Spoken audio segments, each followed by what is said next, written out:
Welcome everybody to our Family Education Speaker Series. This is a collaborative initiative between Hope and Me with Disorder Association of Ontario and Sunnybrook Department of Psychiatry, where we have our lovely friends from Sunnybrook to come and support us, giving speech and some information, very cool information, surrounding different topics that may be interesting to our general audiences.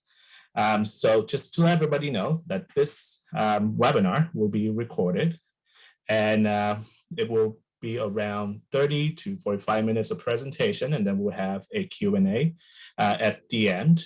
So without further ado, I want to pass it along to Dr. Mara Silver, who will introduce our speaker today. Hi, everyone. Thanks so much for being here. This is, very exciting. We have wonderful Dr. Alex Panaitoiu here with us. So she's a fifth-year psychiatry resident at U of T, the University of Toronto. She was raised in Montreal, where she actually completed her bachelor degree in music performance with a specialty, I guess, in classical saxophone, and her undergraduate medical education at McGill University. Her clinical and research interests include mood and anxiety disorders, transcultural psychiatry, women's mental health, and psychotherapy. And we've been fortunate to have her working with our team at MDAO for the last 3 months. So without further ado, I will pass it along to Dr. Panaitoiu to give her talk. Thank you, Dr. Silver. Thank you, QV, for introducing the talk. And thanks for being here, everyone. I hope this is going to be a really interesting topic for you all, as much as it is for me. I'm going to go ahead and share my screen here. I have a presentation for you all. Let's see. So we have this here. Okay, and sorry about this. Let's go from the beginning. Okay, got it. So the title of my presentation is Hearing Good Things, and it will talk about the impact of music on wellness. So again, this is something I think is a very interesting topic. I think it has a wide appeal to it as well. So I'm hoping you'll feel the same. In terms of the objectives that I want to cover today, so the first thing I want us to talk about is we'll review the literature on music and summarize some of the effects that music has on the body and the brain. Then we're going to discuss the role of music in emotion regulation. And at the very end, we'll spend a little bit of time highlighting some therapeutical and practical applications of music. Now, before I get started, it's really important to specify that in this presentation, I'm focusing specifically on listening to music, not playing music, since the research is, it's a huge body of research, and I thought it would be more accessible and more something that would apply to more people if I focus on listening to music rather than looking at playing an instrument. Also, I'm going to be narrowing down our discussion to the effects of music on adults and on people who are pretty healthy and have a very sort of, as we like to think about, like a healthy brain. So people who have like sort of no kind of brain disorders, and also for the most part, people who don't have active psychiatric illness either. And that's how a lot of the research was done that I'm going to be reviewing. These are the types of volunteers that they had for the research as well. And at the end of the presentation, again, there's going to be an opportunity for questions and comments. And if any of you are comfortable sharing, it would be great to hear some of your own experiences with incorporating music into your life, or things that you have noticed it's helped you with. So music, again, it's a human universal, right? So we know how the level of emotional significance that it has. So if you think about it, moms of every culture sing to their infants. It makes music actually one of the first experiences that newborns have. Music's also present during a wide variety of activities. So again, parties, birthdays, political gatherings, weddings, sporting events, even dates, right? Romantic encounters. So it's a big part of our life for many of us. So this is sort of a fun slide. So There's evidence of music having been a really big part of people's lives from a very long time ago. So one of the earliest sort of evidence of people playing music and listening to music is this bone flute that you can see over here at the top of the slide. So it was found in Germany in a cave, and they think it's at least 42,000 years old.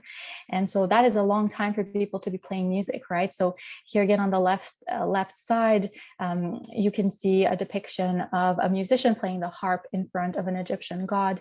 And this is from, about 1000 to 600 BC. That's when this was made. And then on the bottom right, this is actually a picture of of pottery from the Roman Empire from about 490 BC, showing again a musician playing for someone at a banquet. So, what's interesting too is that since antiquity, music's been used as a therapeutic tool. So there were ancient healing rituals that included sound and music, and they survived across many cultures. And also the healing power of music, it's a common theme in literature and philosophy and in music theory, and even ancient philosophers like Plato talked about it. So this is an interesting thing. So these are some pictures of a famous treatise called the Institutione Musica. So it was written by a 6th century Roman philosopher. His name was Boethius. And so this treatise later on was printed in Venice in the 15th century. And this is what you're seeing here is pictures of some of those original prints. What's really interesting about this is that it's the first time that music and health were linked very clearly. And this treatise was actually used to teach medical students across Europe in the Middle Ages. So, even though music's been linked to health and well-being for many centuries, there was very little scientific knowledge to back up any kind of alleged merits, right? So now, luckily, we've made leaps and bounds in science and medicine in more recent times. And so we know a lot more about the impact that music has on our body, on our brain, and even on our emotions. So we're going to start by addressing the first point in our discussion, that is, how does music affect our body, specifically listening to music? So there's actually a large amount of research on how listening to music affects different elements in our physiology. Before sort of going into some of this research, and don't worry, there will not be a horrible amount of detail. Before I get into these specific studies, I thought it would be really helpful to give a broad kind of overview of how is a lot of this research done.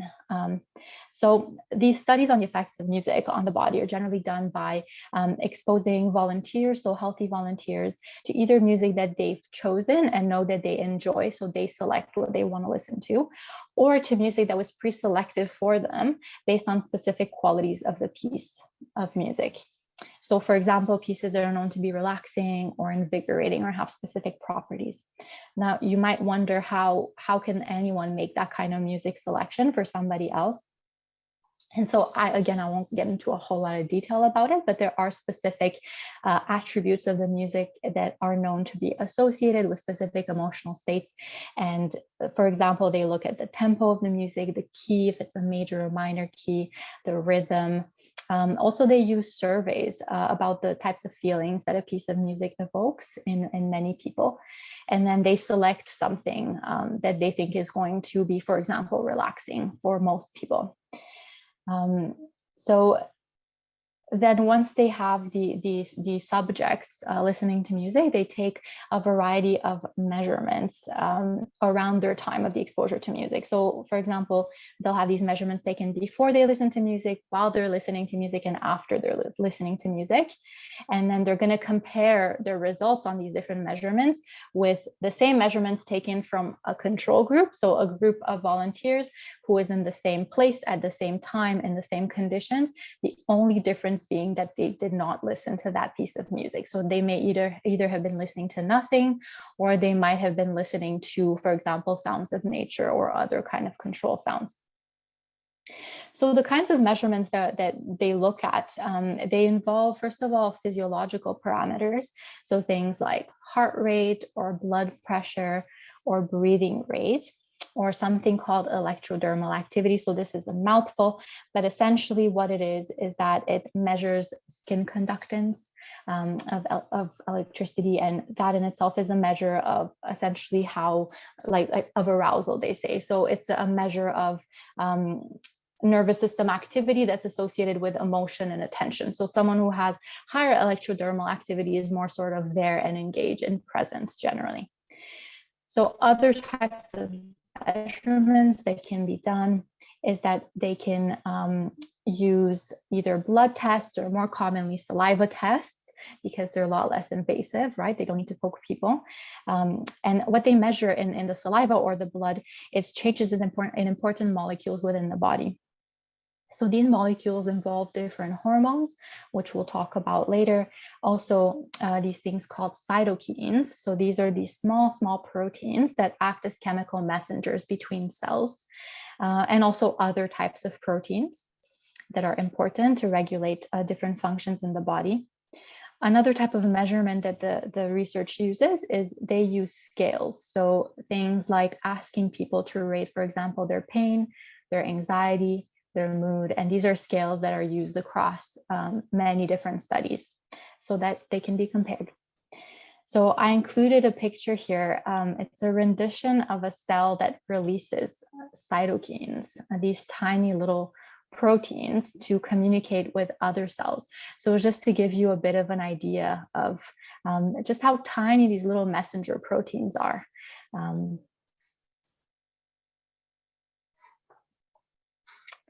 So now that we've talked a little bit about how the different studies are done, we can get right into our topic and look, first of all, at the effects of music on pain. So researchers did a review of many studies, and here they included 40 studies that looked at the effects of music on pain levels, and then they summarized the findings of these studies. So what they found is that listening to music seems to reduce pain levels after surgery.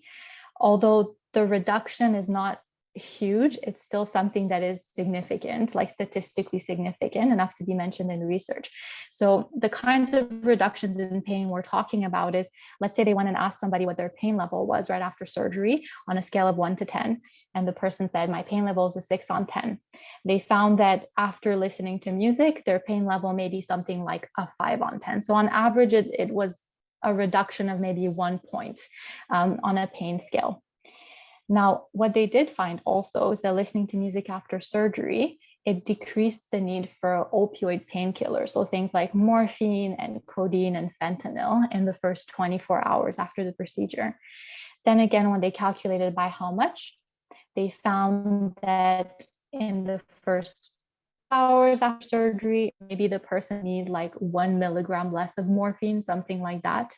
And then in the first 24 hours combined, something like almost 6 milligrams of morphine. So again, that's not nothing, but it's nothing to write home about either, in the sense that the magnitude of the opioid sparing effect, so of music, is lower than what people would get if they were to take Tylenol or things like Advil or naproxen.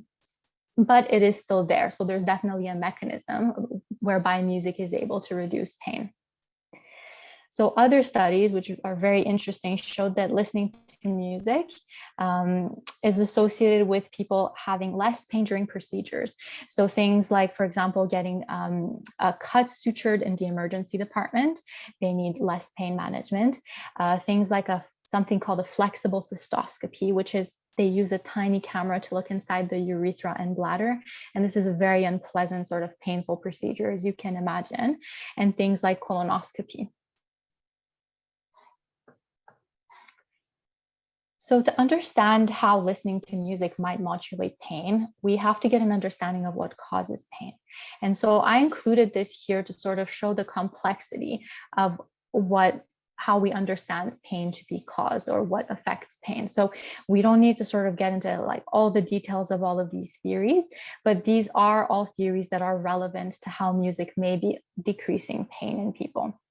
So the main theories that we have here are the gate control theory, that essentially you see here on the left-hand side of the slide. So basically this sort of semi-complicated schematic, all that it really shows is that if you, for example, hurt yourself, if you cut your finger and then you go and you press on that spot where you cut your finger, there's a very clear mechanism of how that reduces your pain.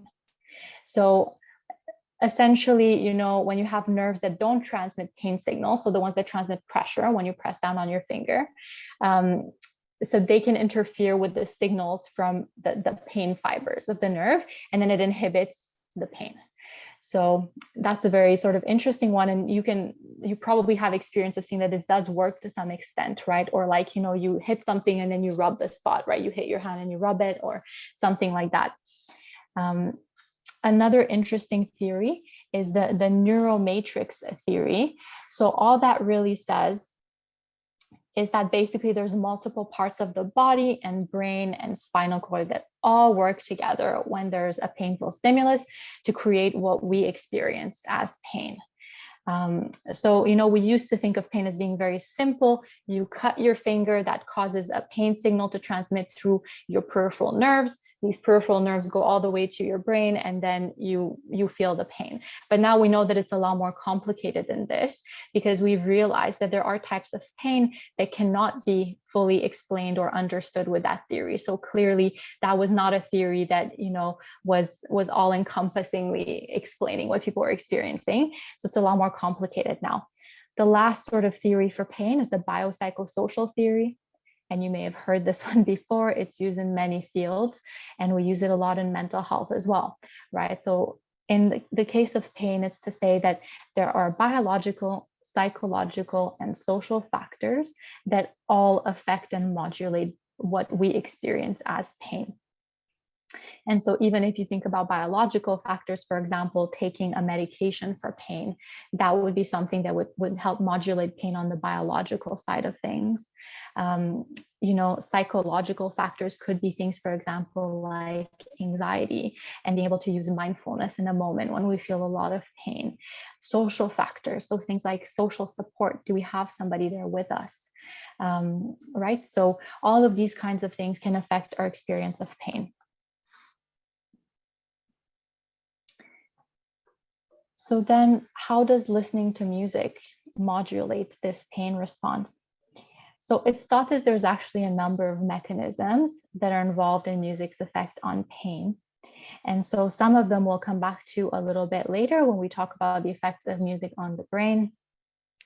But essentially, you know, music can address pain sort of on a very physical neurotransmitter basis.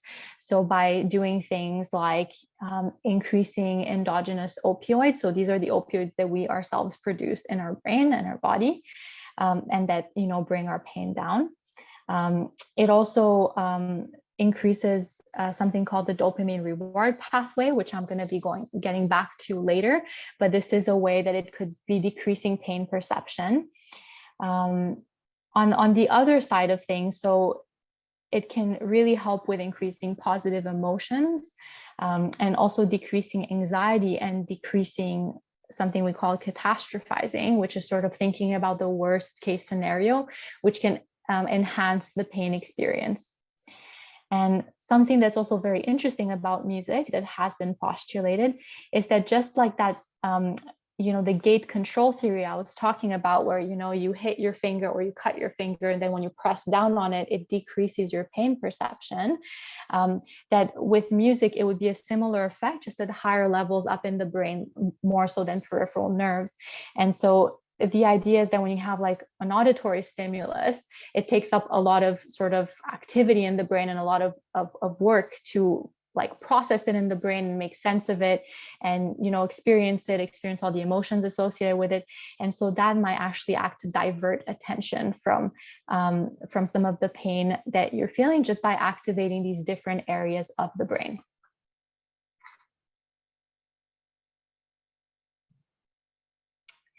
So we've talked about the effect of listening to music on pain, but what about its effects on stress? So again, this is sort of a very interesting topic and there's been a lot written on it.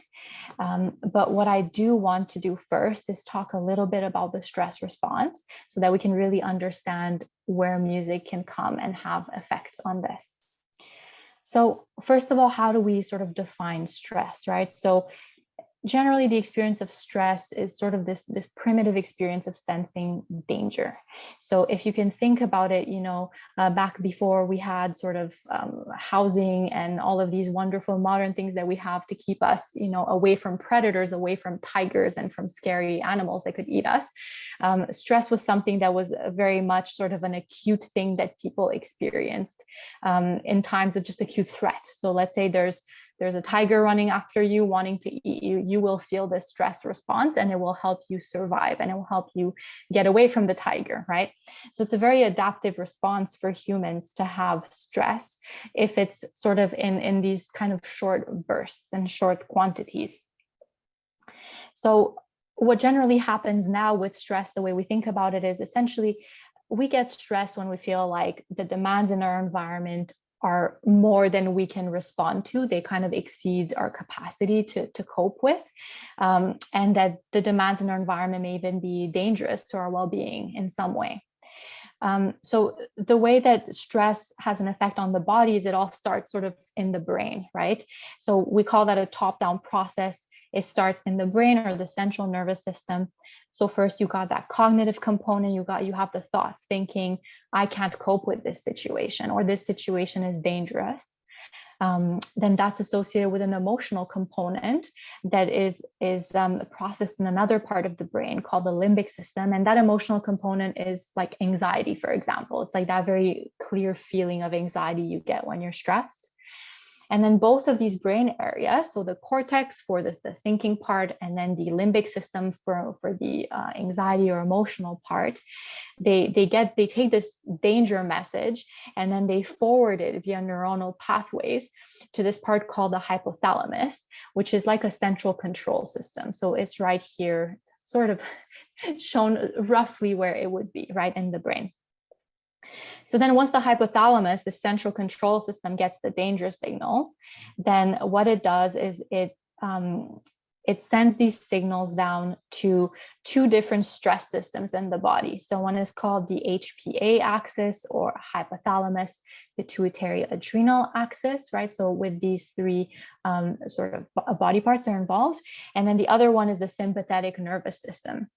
And so what these systems do in conjunction, so the HPA axis and sympathetic nervous system, is that they stimulate the adrenal glands here to make adrenaline and cortisol. And you've probably heard about both of these hormones. They're sort of talked about quite a bit, right, in relation to stress as well.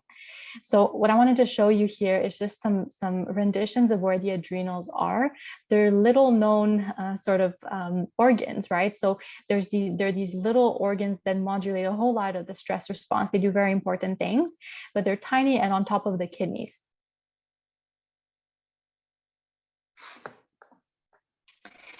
So here we have sort of a bit of a silly picture, but I thought it was fun to include this one. So short-term stress, like we talked about, the tiger's after you, right? You're in danger. It activates something called the fight or flight response.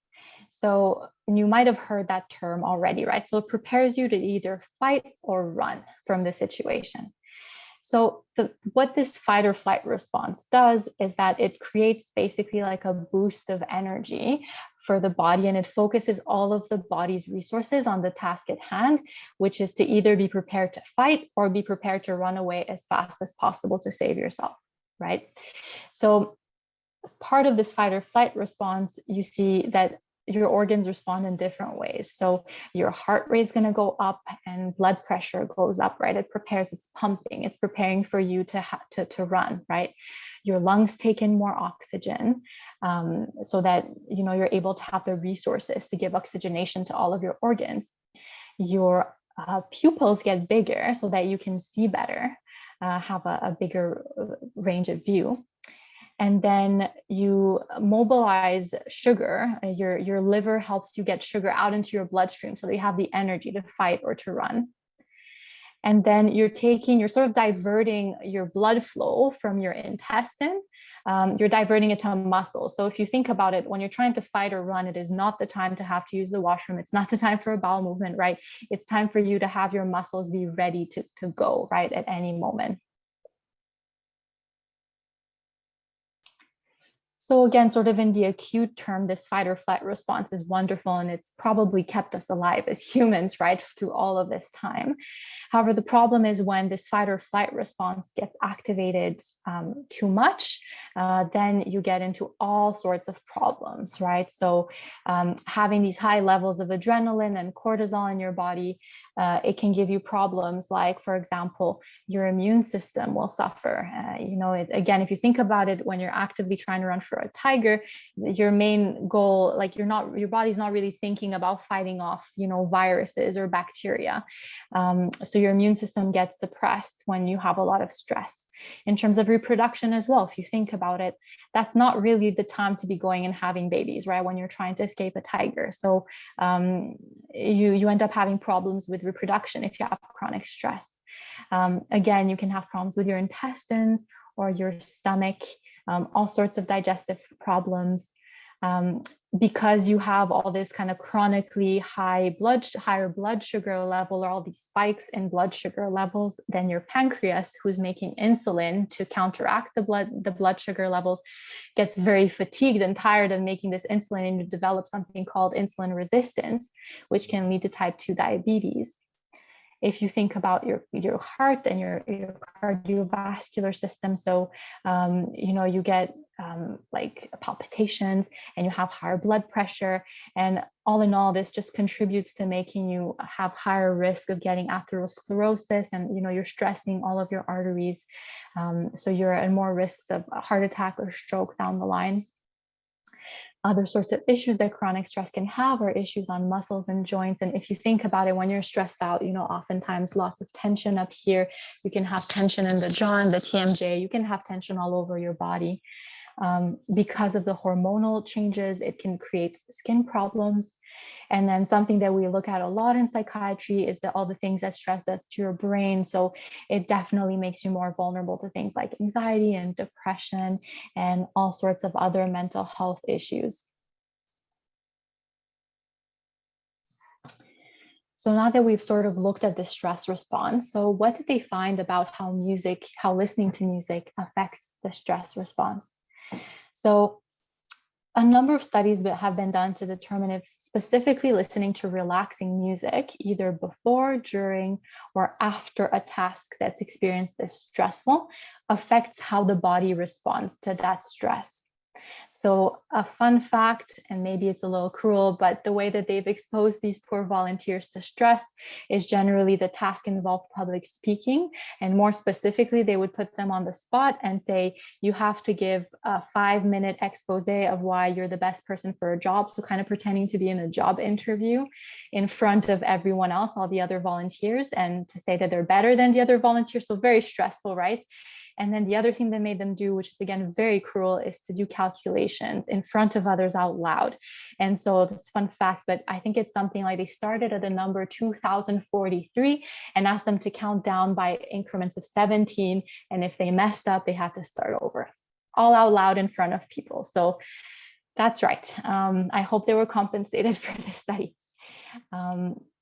But anyway, so they submitted people to these kinds of tasks, and then they wanted to measure like different molecules to see how is stress responding to this, to this, how is the body responding to this stress if we have the participants listen to music or we don't, right?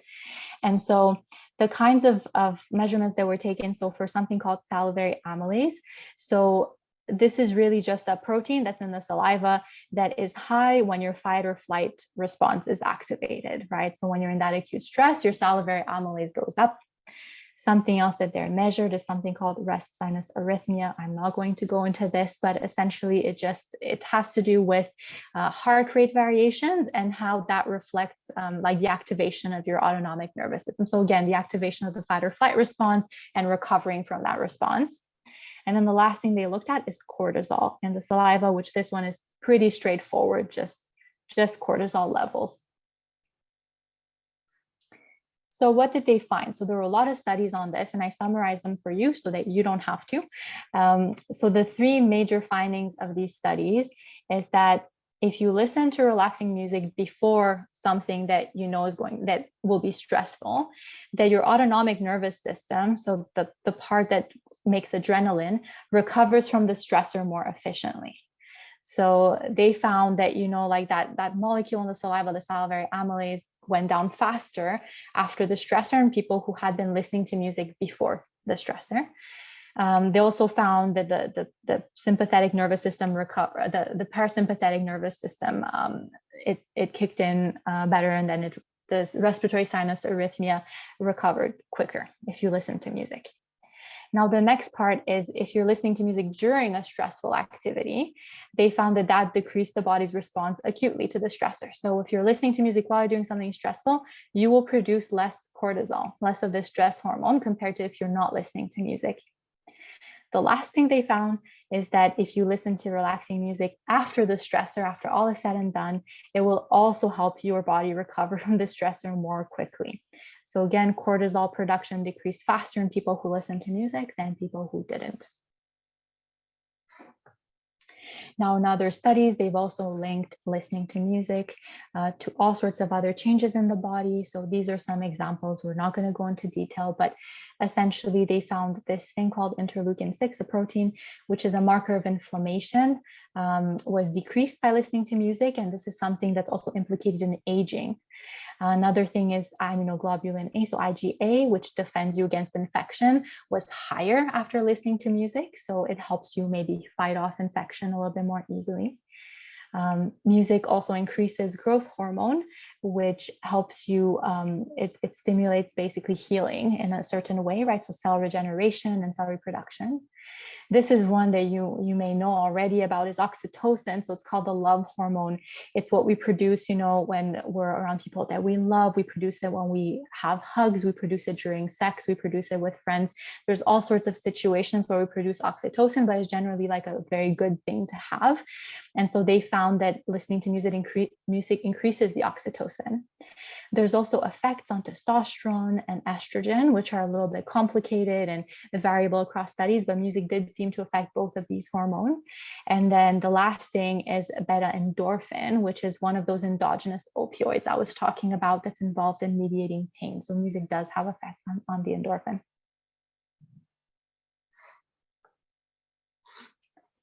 So now we can move on to talking a little bit about how listening to music affects our brain.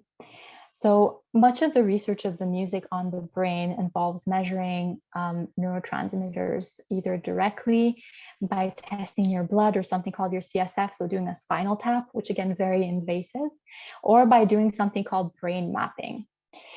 So brain mapping generally is preferred, right? Because it's much less invasive, and it also can show things that just measuring neurotransmitters in the blood or in the CSF cannot show. So the main technique that they use is called functional magnetic resonance imaging, or fMRI. So you're probably familiar with MRIs, right? So where they take images of your brain or your body. It's the same idea. The main difference with this is that it shows parts in the brain that have more activity. And so the way it does this is by measuring blood flow in different parts of the brain. And it shows you this blood flow, and this blood flow shows you where there is activity.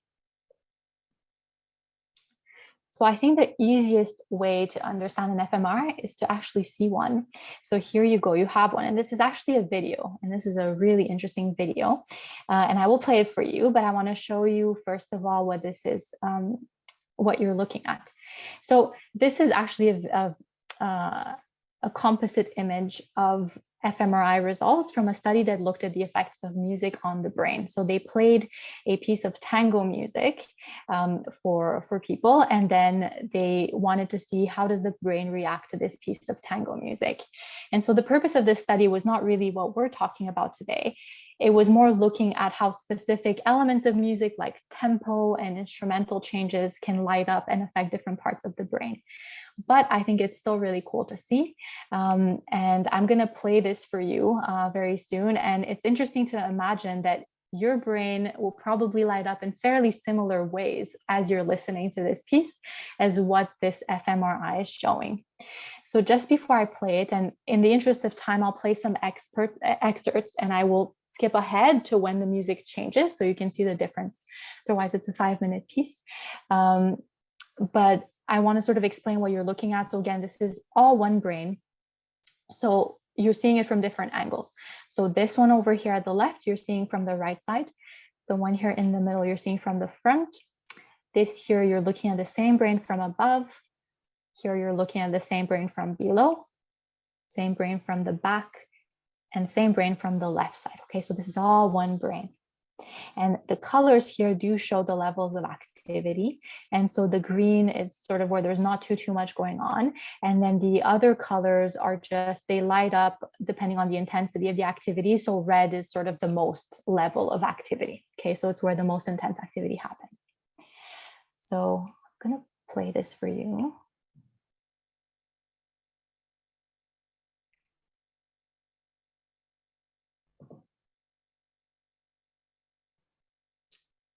I don't think we hear the music.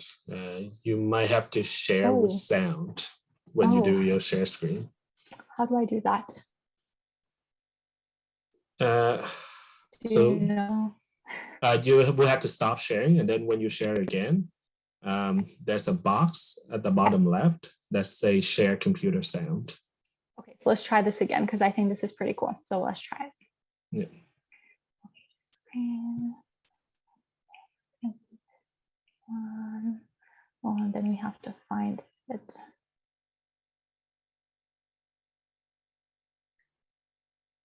So I didn't get that option though to share with sound, I don't think. Let's see if it works now. Can you hear anything? No. Oh, well, that's too bad. It might not work then over Zoom, but if anyone wants to look at it later, so it's just if you look up Tango Brain fMRI, it will come up. It is available. You can find this on YouTube.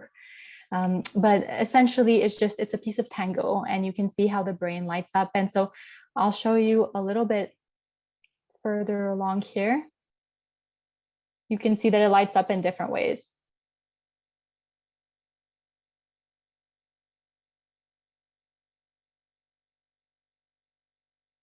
So this is the general idea. So it kind of moves along with the tempo of the music, with the intensity of the music. You can see how all these different parts of the brain light up. Here, as an aside, to understand how the study was done, so that person was just sitting in a dark place, not moving, right, and getting this done. So this is really just the effects of music on the brain. So normally, if you were to be dancing to the music, or if you were to have any other input, like watching something while you're listening to music, your brain would light up even more. And if you play music or you sing along with the song, then it's like a full brain workout, which is pretty cool for the brain.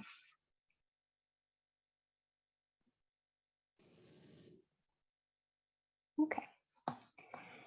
So one of the big questions that researchers have tried to answer is why we enjoy listening to music so much. And so the research showed that music activates something called the reward pathway in the brain. And you may have heard about this already. The sort of scientific name for it is the mesolimbic pathway, but we're going to call it the reward pathway.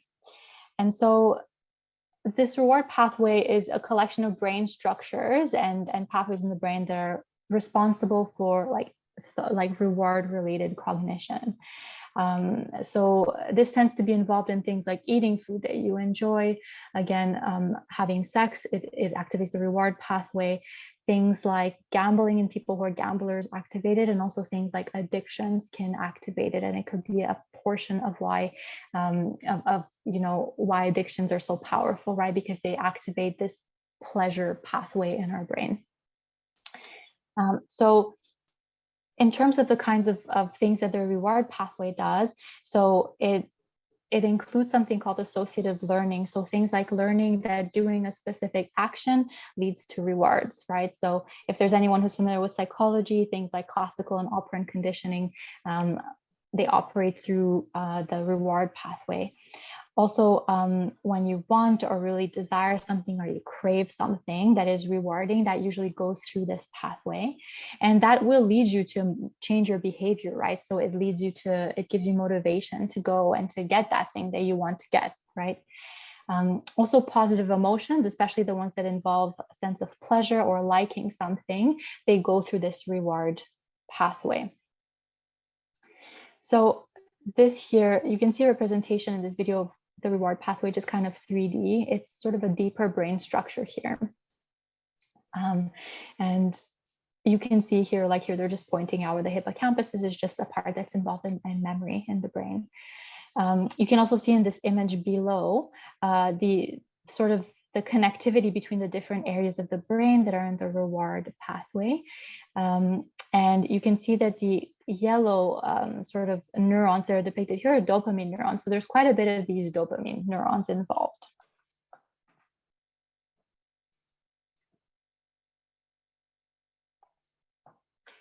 So in terms of music and the reward pathway, studies found that listening to music, to pleasurable music specifically, not just any music, so things that you enjoy, it causes dopamine release and it activates this pathway. So think about it, so the same as, you know, having good food or like having sex or like doing something you really enjoy, music does the same thing. So what's really interesting is they did a study where they gave volunteers, they tried giving a group of volunteers something called risperidone. So it's a medication that decreases your dopamine levels in the brain. You may have heard about it.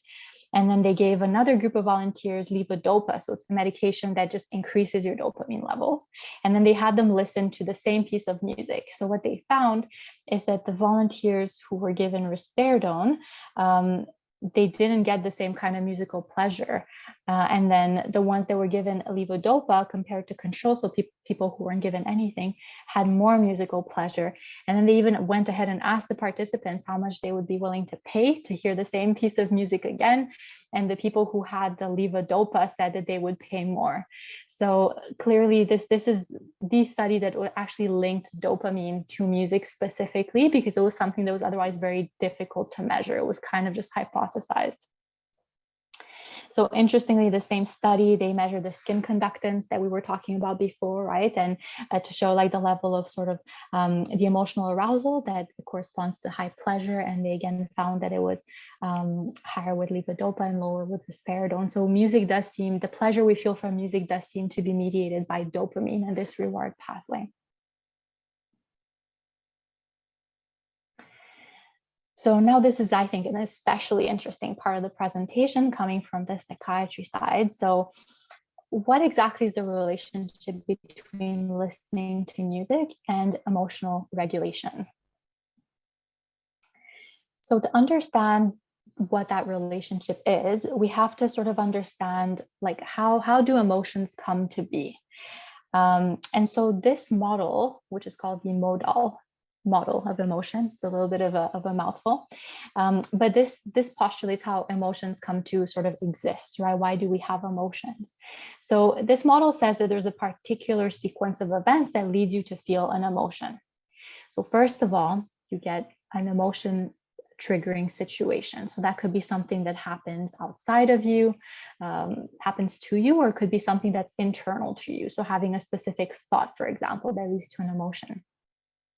Then this situation is given attention to. So we have to focus on it to an extent. And then we appraise it. So we're basically thinking about how is the situation relevant with respect to like me or my goals or things like that. And then that's what generates a response or like an emotional response. So interesting, you can see there's an arrow back here to the situation from response, because your response can sometimes and often actually even influence the situation or change it that gave rise to the response in the first place. So it tends to be sort of a loop, an ongoing kind of loop.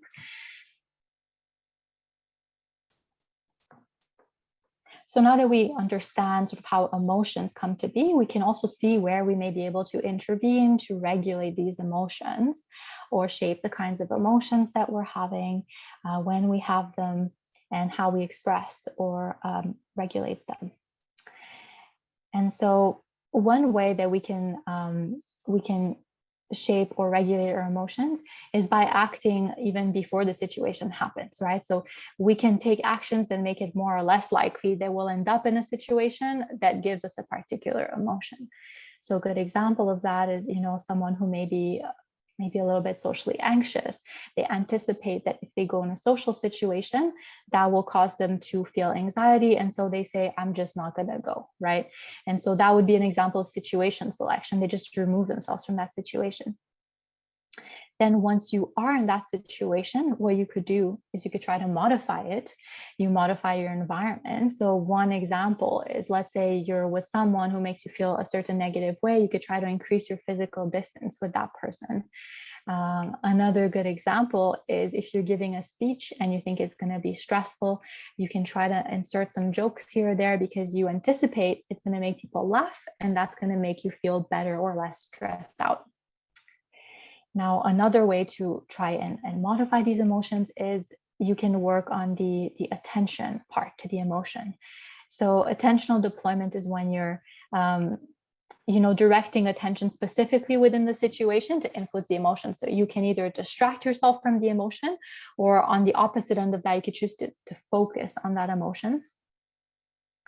Then at the next step, you can try something called cognitive reappraisal or cognitive change.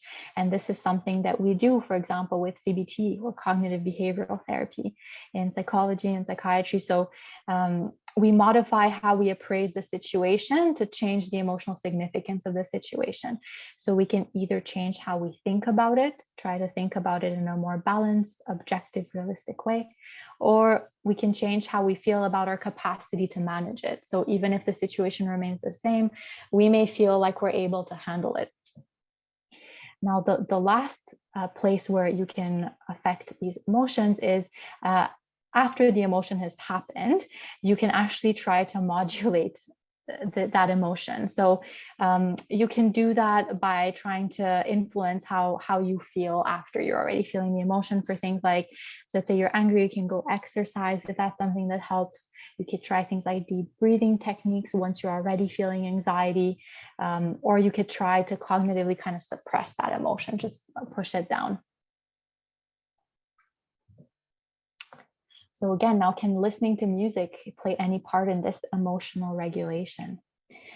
So first of all, when you look at what people report, when you ask people and you do surveys, so several studies that have done this show that people think that they can regulate their mood by listening to the music that they prefer. And studies also show that people say when they're in a negative mood, so whether it's anxious or angry or sad, that if they listen to their choice of music, that they feel more relaxed, they feel more relieved, and they feel less angry.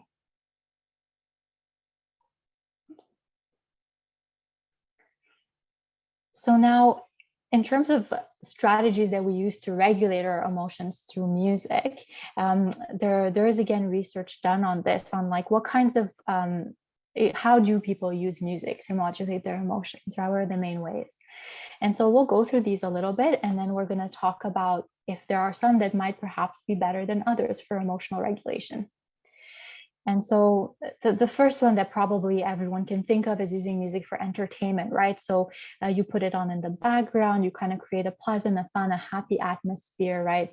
You may be putting it on when you get ready in the morning, or when you're cooking, or when you're with friends, right? And if you're already in a good mood, you might feel in the mood to listen to music and make your positive mood even better. Another way people listen to music is for revival. So they use it to relax, to restore their resources, kind of bring themselves down from high anxiety states. Some people like to listen to music to get strong kind of emotions and even physical sensations. So there's, for example, that chill sensation that people are after sometimes when they listen to music, or they just like really feeling the music with their body. Other people use it for diversion. So for example, when you're tired or you're anxious or tense, you will listen to pleasant kind of upbeat music to forget things, at least temporarily, right? These thoughts that you don't want to think about and these difficult emotions. Other people, they choose to focus, right? So it's kind of the focusing of attention on the emotion. So there's two ways of doing that. One way is to listen to music for discharge. So it's, for example, listening to aggressive music when you're feeling really angry, listening to sad music when you're feeling really sad, for the purpose of getting those emotions out, of feeling like you're able to express them and kind of discharge them and release them. Now, the other side of this is some people still choose music that matches their negative moods. However, for those people, listening to the music makes them feel contained, understood, accepted.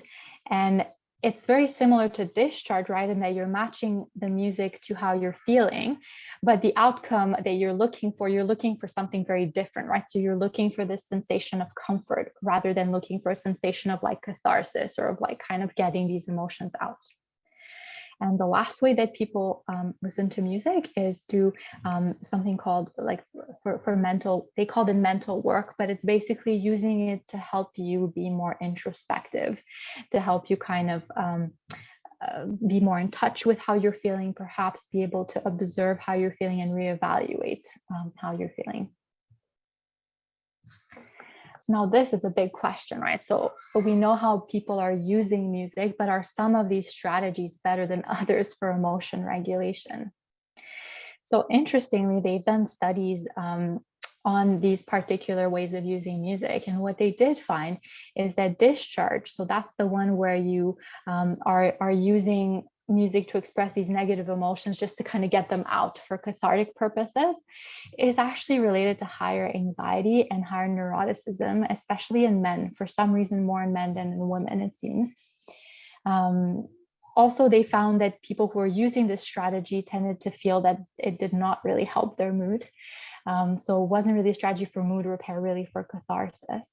And so if we think about it in other terms, it's almost like this thing that we call rumination, which is, you know, when you're kind of feeling down and you're sort of just rethinking over these negative thoughts in your head and rehashing them. It's almost like this, but using music to do this. Now, if we think about these studies that were done on the brain, right? So here they did fMRIs on the brain of people using this technique, and they actually found that when they're engaged in this technique, that this part of the brain called the medial prefrontal cortex, which normally is active when you're suppressing a negative mood, the activity was lower. So clearly you can even see that the brain did not respond to the music in such a way as to repair their mood. Now, of the techniques that we talked about specifically for emotion sort of regulation and repair, what studies found is that solace, so searching for comfort through music by, for example, listening to sad music when you're feeling sad, and also diversion, so using positive music when you're feeling negative emotions, they appear to be a lot more helpful. And diversion, they saw that it activated this area of the brain that suppresses negative emotions. And especially in women for some reason, again. So there are gender differences also in how we process music.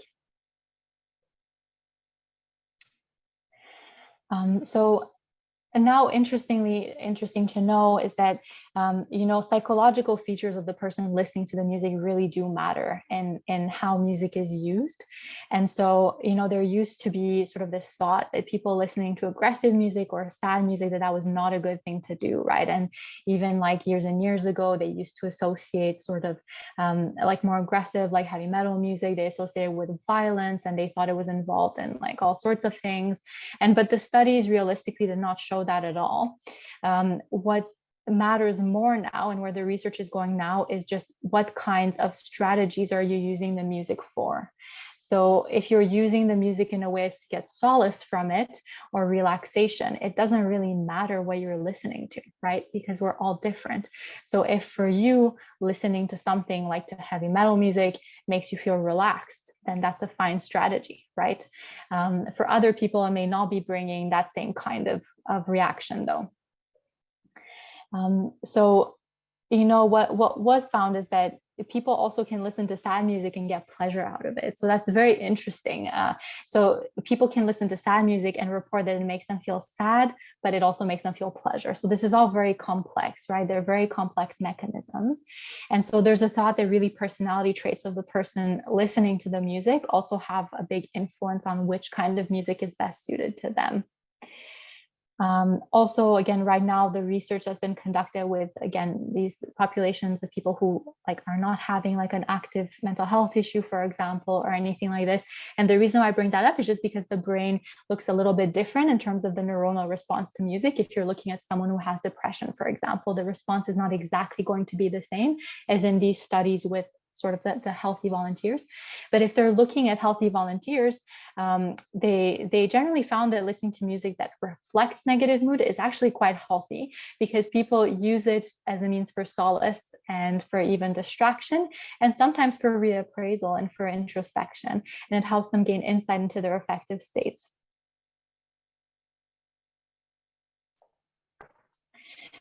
Now we're sort of getting more towards the end of the presentation. The last part is talking about some therapeutic and practical applications of music. So one thing that I wanted to talk about is, obviously the big answer to this is we have music therapy, right? And so music therapy is a whole field. There are professionals who are very qualified and know all the details of music therapy and have a lot of different techniques to engage people with music and help with a wide variety of problems, right? So within music therapy, though, when we think about it, oftentimes we think about a music therapist coming in and maybe bringing instruments even for the client to play, maybe singing along with the client. Maybe it involves even some movement, so things like some dancing. Maybe it involves imagery. There is a part of music therapy that is purely what they call receptive music therapy, so just listening to music. The way that it's done, though, is that there's a qualified music therapist that will come in and meet with the client. And then they use specific methods to sort of assist that client while they are listening to music. And so, some principles of this receptive music therapy. So it's often used for relaxation. So it uses music with some spoken instructions. And they've actually developed programs for clients that are in all sorts of different contexts. So there are programs that are specific to women in labor, to people who have anxiety before surgical procedures, to people who are even admitted in the ICU. And so the general principles of it, though, is that one, they need to be in a quiet and comfortable environment that's really conducive to listening to music. So not a whole lot of distractions. Also, this may seem a little silly, but very important. We're talking about auditory cortex and relaxation. And so the therapist has to use kind of a soft voice, warm voice, mid-range pitch, something that's sort of neutral. And they usually also help the client to guide their breathing along with the music. They tell them to close their eyes so they don't get visual distractions. And then they may do even relaxation exercises and other things during the music, like something called progressive muscle relaxation that you may have heard of, mindfulness.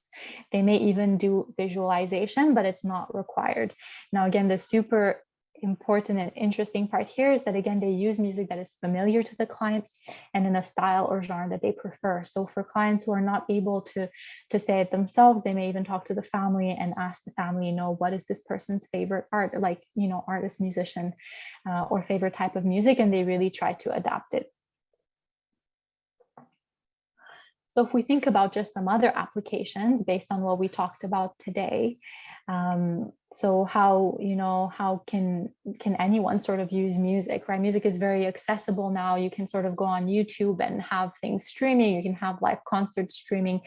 So I love that it's a very sort of low cost, accessible means that most people can find a way to, right?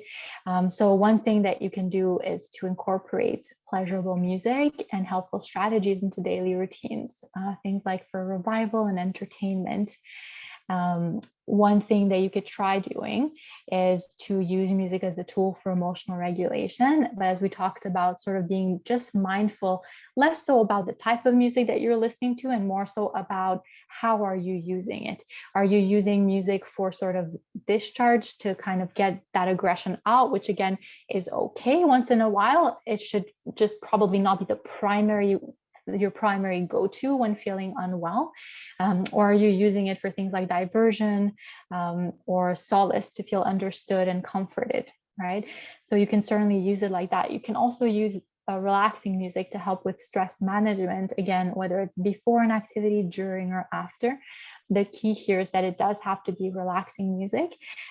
Otherwise, things like, if you look at more even things like with stronger beats, they found that, they can make people have more trouble focusing and, just wouldn't have that effect, right, of relaxing you necessarily. It could be something that has a completely different and great effect at another time, but maybe not the best one for relaxing.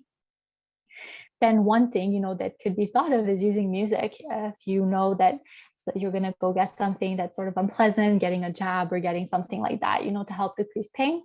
Again, this is one that I would say, don't sort of throw out your Tylenol and your Advil, but it's still something that's kind of a good adjunct to have, and why not, right? And if it can also decrease some of that anxiety and some of the kind of cognitive aspects of the pain, that's a wonderful use of music. So we've come to the end. I've talked for a while, for an hour. Now I can open up the floor and see, and I see that there is some stuff in chat and Q&A. So I'm going to just open this up.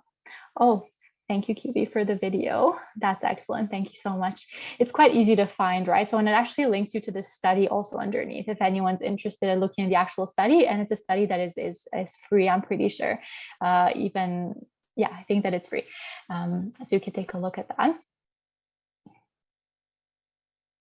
Okay, so yeah, so the first question, perfect. So what types of music do you use? How do you decide this?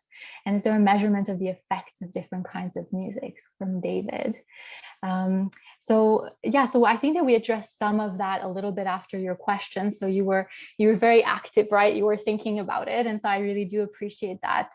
It also means I ordered my presentation in an okay way, right? I got you asking these questions. So again, right, I think that going back to what we talk about, it's less about the type of music that you use, unless the purpose is for stress relief, in which case it should be something that you feel is relaxing. If you want to look at types of things that make a piece relaxing, there's definitely lots of stuff written on that. Things like, slower tempos, specific types of keys. Again, I'm not going to get into all of the details now, but there's definitely things that objectively make things more relaxing. And that, for example, in a study, the study investigators would be choosing these types of music. However, again, I think that you're sort of better off figuring it out, kind of what you feel is relaxing for you as well, right? Because again, some people relax listening to drone metal or techno or whatever it is that they listen to, and they know they're feeling relaxed. So clearly this is bringing something up for them. So as long as you're picking something that is tapping into those regulation strategies we talked about, then you would know that you're on the right track. And yeah, there is absolutely the measurement of the effects of different kinds of music. So that fMRI study, so the one where I couldn't play, right, the tango. So that's actually what they tried to do with the study. So if you go to the link that QV shared and you look at the original study, the thing is, the study is it's pretty intense, right? So it's a very neurology-based study. I don't know if you're going to find it necessarily the most interesting, but that is exactly what they were looking at. So they were looking at specific characteristics of music, including things like tempo and tone and instruments and all of this, to see what areas of the brain does it, activate. And then that you can sort of translate as well into understanding how it might affect sort of emotional response. But yeah, the research is still, it's still in its early stages. I would say that the past 15 years is really when a lot of this research has come out. And even fMRI, that was invented in the 1990s. So for it to start being adapted to music, this is something that's not, that old. Now, Elizabeth asks, what is the blue area? So I'm assuming you're talking about the fMRI, right? Probably. I think it was during the Tango video. That makes sense. Yeah. So the blue, so that's a really great question. So the way that these fMRI studies are done, like there's no clear standardization of like blue necessarily means one specific thing or red or yellow means a specific thing. From my understanding of this particular study, I think that the green would be sort of where nothing is really happening too much. So kind of almost like a resting state. The blue would be sort of weak activation in the brain, and then the yellow is a little bit more than blue, and then red is the most activation. But all of the areas that lit up, whether it's blue, red, or yellow, are areas that were being activated while the fMRI was done. So what are the effects of, say, lithium in the brain and seeking music for relaxation and joy? You mentioned drug risperidone as bringing less joy. Please comment on meds and the effects in music. So that's a really, really good question. So I think that, it all sort of depends. Well, this is a very complicated question, first of all. I'm going to bring that sort of right out there. And the reason for this is that when you're giving a medication, so for example, if you're giving someone risperidone, not in a volunteer, right, who just kind of comes in off the street and you're telling them, take this risperidone and we want to see what happens to your brain. When you're giving risperidone for somebody like it's prescribed, usually it's because there's a whole lot of dopamine in the brain to start with in specific pathways. So their dopamine level to start with is higher, right, than someone who does not need risperidone for treatment. And so I think that it would be kind of hard to know in individual cases, right? And I think that dosing also matters. Is there technically the possibility that it may blunt some of the pleasure to music? Maybe, but it's really hard to know in specific cases where it would be prescribed, right? And I would say that, again, for lithium, it's sort of the same, like these medications affect a wide variety of neurotransmitters, and they're given to sort of try and bring things back more to sort of like the regular levels that you would see in that person walking off the street into the study. And so that is the goal. The goal is not to sort of blunt them and bring them too low, bring the levels of neurotransmitter too low. If you're sort of on the right dose, then it should be trying to bring in more to like a normal level. That being said, again, like there's no way really to know for sure. I think that they would have to probably do a study where they're bringing people in who are on something like lithium specifically, which to my knowledge, there isn't a study specifically on lithium and pleasure. But again, maybe if someone else knows something else, you can correct me. But they would have to basically bring someone in who's on lithium, who is on lithium, it's prescribed, right? And they're on a good dose of lithium that helps them a lot. And then they would have to see how much pleasure are they getting from music and have a group of people like that. And then they would have to have a group of people who are not on anything, and maybe a group of people who come in and don't need it but get it anyway. So it's sort of it's sort of complicated. It's really hard to answer this question. So yeah, I don't know if it helps clarify a little bit. Can feel free to follow up if not. Oh, if possible, make other questions visible on the question and answer screen. Thanks for your assistance with this. Oh, there's more Q&As. I think that's what it is. What's this? There's something. Okay, one says hello. Am I missing QV? Am I missing something that's on there? There's a chat as well. Yeah, there's a question in the chat. Oh, that's the one. Okay, perfect. Okay. Oh, extremely informative. Thank you. Gina says, with all the research and scientific evidence supporting the benefits of music, why is it always the first activity cut in school? Yeah, I'm with you on that, right? And again, I'm biased, right? But like I have a background in music. And so I just think this is sort of a little bit off topic, but music is actually very good for children's brains in all sorts of different ways. And that's something you can like look up sort of yourself, but it really does help with even for kids to make memory, for their memory. It improves memory, it improves sometimes motor skills, improves all sorts of things in children. So I think that's, yeah, that's really too bad, right? But I think that would be something they should support more, definitely, with kids.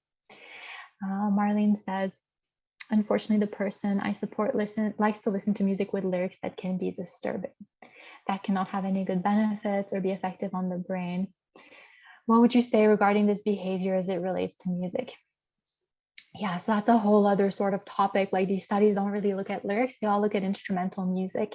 And the reason why they did that is that specifically they wanted to remove the possible impact of lyrics, right? So they wanted to have one less layer to look at. So I don't have a whole lot of information on this, but I would say that if the same things we've been talking about apply, right? So it kind of depends on how they use the music. So if they feel like the lyrics, even though they may be aggressive or they can be disturbing, if they feel that that makes them feel understood and that makes them feel, less alone, and that if it's used for solace, basically, then I would think that it's probably okay. Now, if it's used for discharge, again, that's also fine in the short term, but maybe long term, it would be good to incorporate some other sorts of strategies to listen to, not just rely on that one.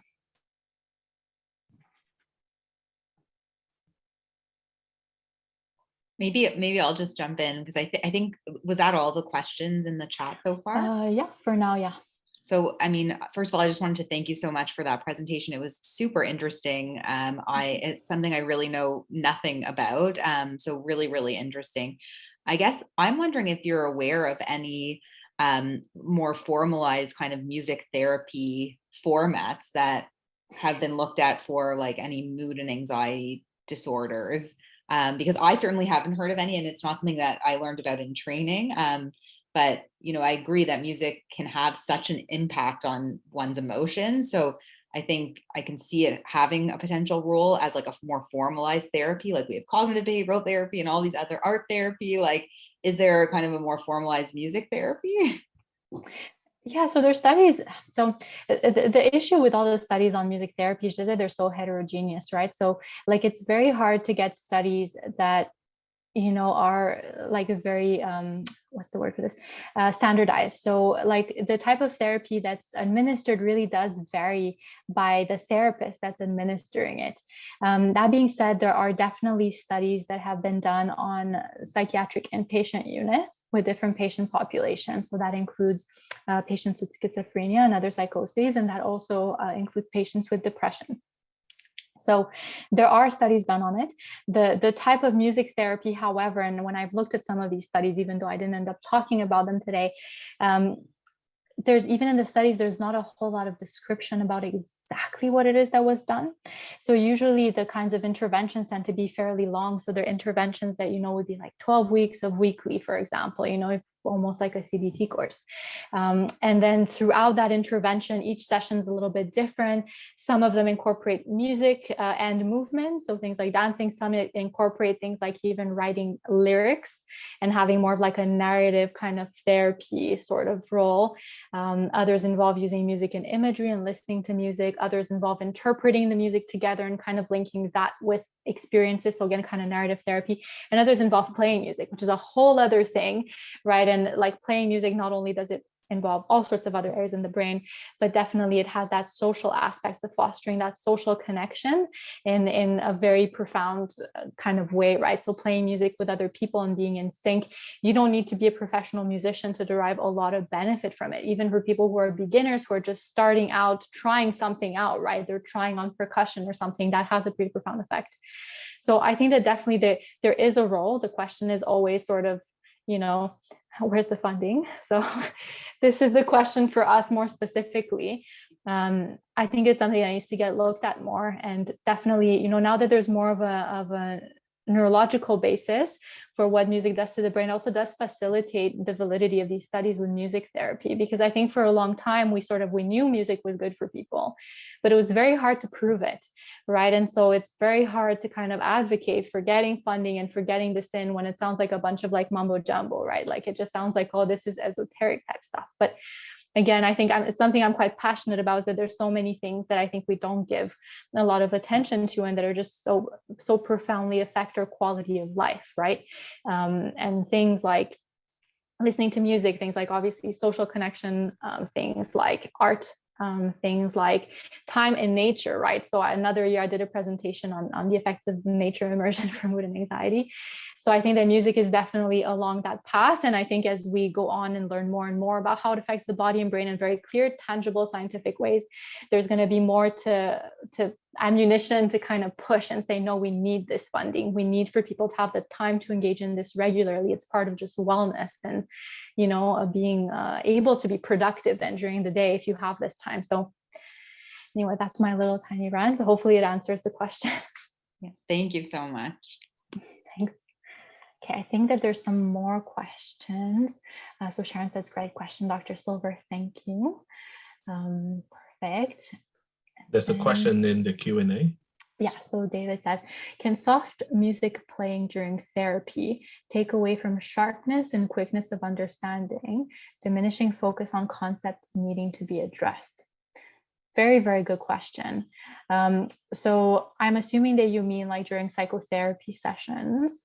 It would be interesting to know what kind of psychotherapy, because I think that could be relevant. So generally what I do know about this topic is that there is actually some research done on using music to focus, and the research is done usually on like university students. And so it's finding mixed results. That's the best that I can put it. So some studies have found that listening to music helps people focus actually, while other studies found that it makes them distracted.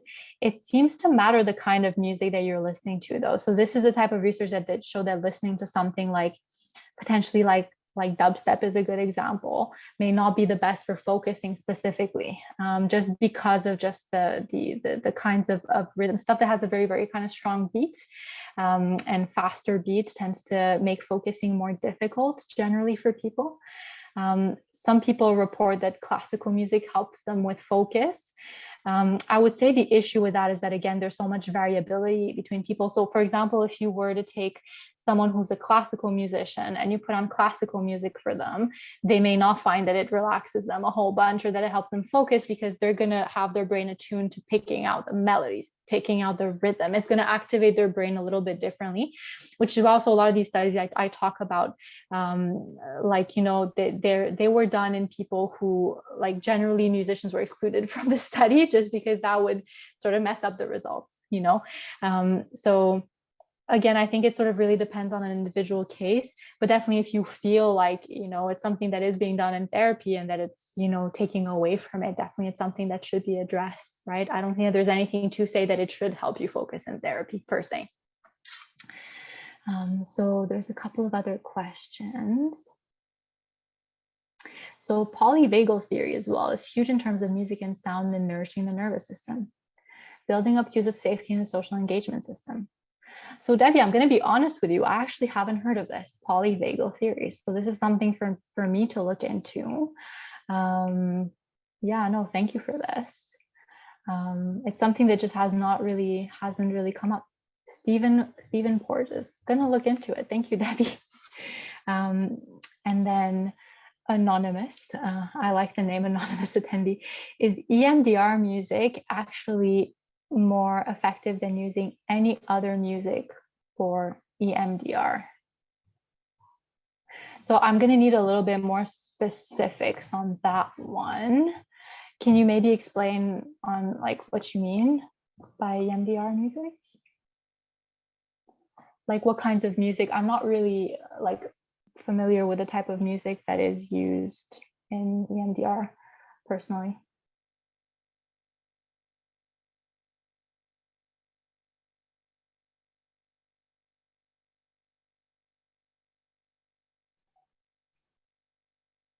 Yeah, I'm not sure. I'm going to be honest with you.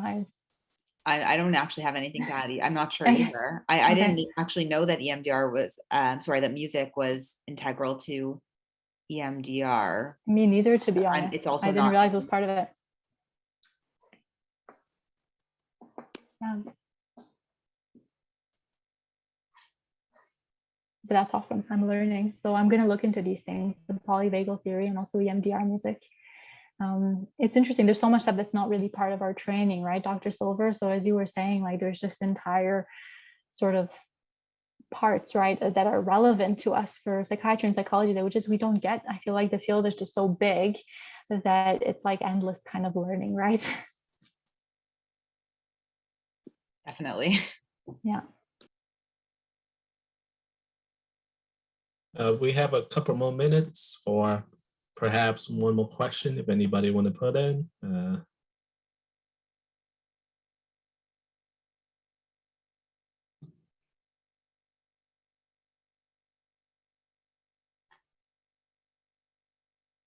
If not, that's also okay. And the questions were really excellent, I have to say. Really wonderful, excellent, very engaging questions. And I'm learning from them as well. So thank you for that. And thank you for just the level of engagement in the presentation. That's really wonderful. Okay, well then, thank you very much from both of you, Alex and Mara, for being here and also for such an excellent topic. I've seen a lot of great comments from the chat talking about how informative and how great that was. So for everybody, we will be sending out a evaluation soon after this. So feel free to put your honest comment, feedback. We always welcome them, and anything that we can do to make these better in the future. We also have a recording that will be distributed afterward for those who are interested. Other than that, thank you for being here today and engaged in the topic, and we hope to see you again next time. There will be another one in January talking about psychotherapy. We will advertise that soon on our newsletter and social media. Hope everybody have a good night and hope to see everybody again soon.